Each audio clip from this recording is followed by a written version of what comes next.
श्री स्वामी समर्थ.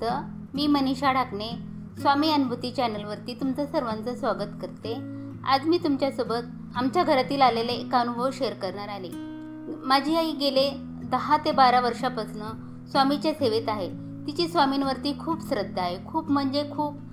तिच्यावरती जरी छोट्यातले छोटं संकट आलं आणि किंवा मोठ्यातलं मोठं संकट जरी आलं तरी ती स्वामींवरती तिची खूप श्रद्धा आहे. आणि बहुतेक 5 ते 7 वर्षापूर्वीची गोष्ट असेल.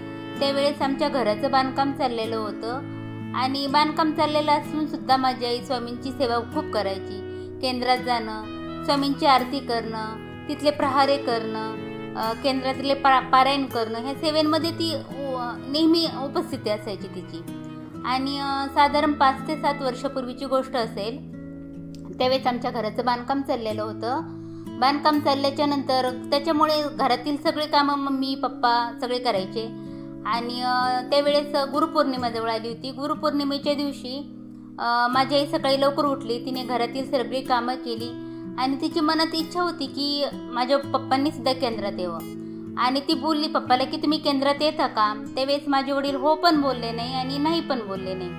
आणि पण माझ्या बहिणीचा मुलगा तिथं होता. तो बोलला बाबा आपण जे बाप्पाला जाऊयात, चला ना बाबा.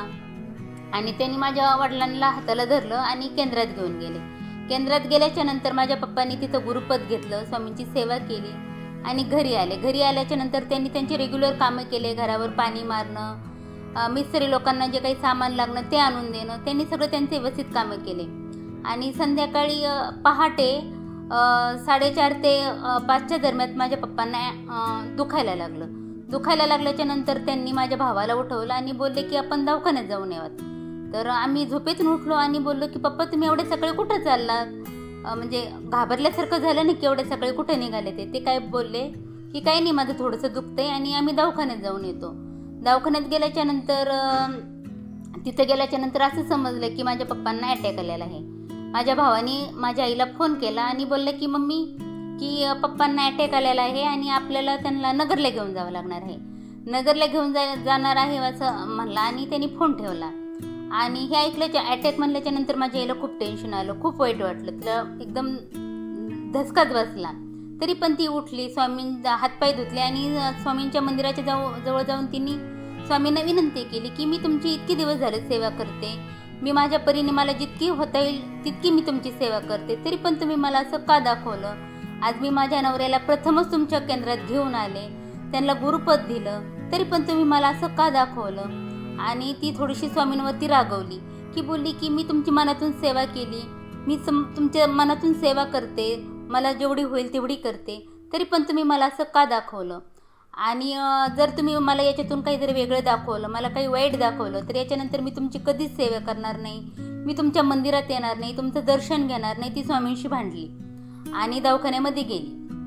आणि रस्त्याने पण तिने माझ्या पप्पांच्या नाडीवरती कालभैरवाष्टक, महामृत्युंजय मंत्र तिने सेवा केल्या.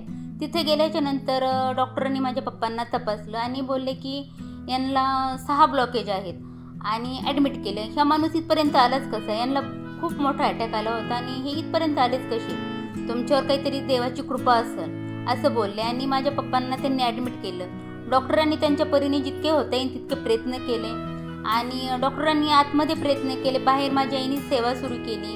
तिने महामृत्युंजय मंत्र, कालभैरवाष्टक, जेवढ्या स्वामींच्या सेवा असतील तेवढ्या केल्या. आणि त्याची रक्षा, तीर्थ माझ्या पप्पांना ती डॉक्टरांच्या विरहित ICUमध्ये नेऊन गुपचूप पाजायची. आणि मग माझे पप्पा एवढ्या मोठ्या अटॅकच्या मधून बाहेर पडले. हे केवळ स्वामींच्याच मुळे. त्याच्यामुळे आमची सर्वांची स्वामींवरती खूप श्रद्धा आहे. श्री स्वामी समर्थ, श्री स्वामी समर्थ.